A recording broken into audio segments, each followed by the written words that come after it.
Smash that like button. Right.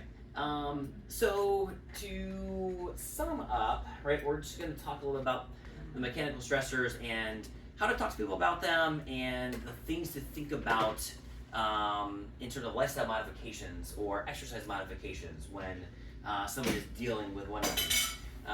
Right, so load is a big one, right? We're going to find a lot of people who are load sensitive, and you know, obviously, people are under the load of gravity on a daily basis, right? But there's lots of things that they do that increase that load, primarily with upper trap activation, right? Because as the upper trap activates and the fibers contract, right? There's only one way they can really pull the head, and that's downwards, right?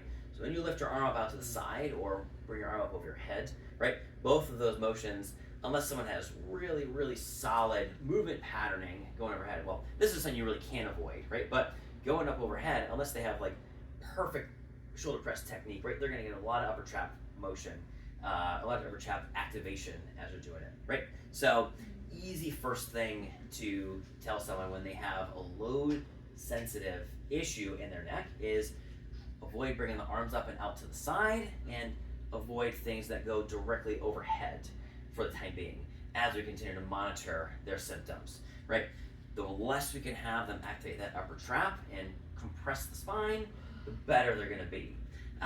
We'll also teach people a log roll technique to get in and out of bed, especially out, because hard activation of the sternocleidomastoids is also gonna cause compression, right? So someone who has a load sensitivity probably won't like doing things like V-ups or hollow rocks or crunches where their head is up off the ground like that, because that's another thing that's going to load the neck. So that's something I'll have people stay away from initially for the time being, right? To not load from this side as well, right? And when we teach people to get out of bed or you know, get up off the ground or whatever it is, right?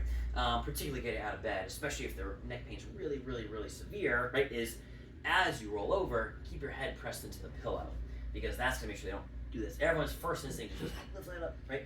So if we can have them avoid that kind of a thing as much as possible, that's gonna be really helpful for the load sensitive patients, right? And then thinking about exercise, right? The kind of things that do that when we talk about overhead pressing, right? But looking at mechanics when they row, right? Are they a sugar when they row? When they do a push-up, right? All those things are, like those types of movements are generally okay for them to do, right? Like you can have someone who has a low sensitive neck row, but they can't do it like this, right?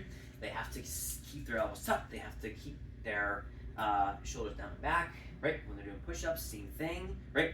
Generally, for the load sensitive patient, horizontal movement plane is going to be much more, much better for them at this point, right? So keeping everything sort of within this kind of a plane of motion as their nervous system heals, and then gradually working them up overhead, right? But that's going to be, those are going to be the main things for that. But you also have to watch out too, right? Like if they're on the bike here, right? Are they doing this, right? Tuck their elbows in as they bike, right? If they're on the elliptical, are they doing this, right? I had a guy who was, you know, I gave him free rein to do a lot of stuff, and he's like, oh, I was doing hill sprints, and it bothered me. I'm like, were you doing this as you're running the hill? Right? Like, probably. So maybe we don't sprint up the hill for right now, right? Pick another thing to do to get your heart rate up, but understand that while we're letting these nerves heal, the goal is not necessarily to set a PR or do the hardest thing you've ever done. It's to promote the best healing environment, right?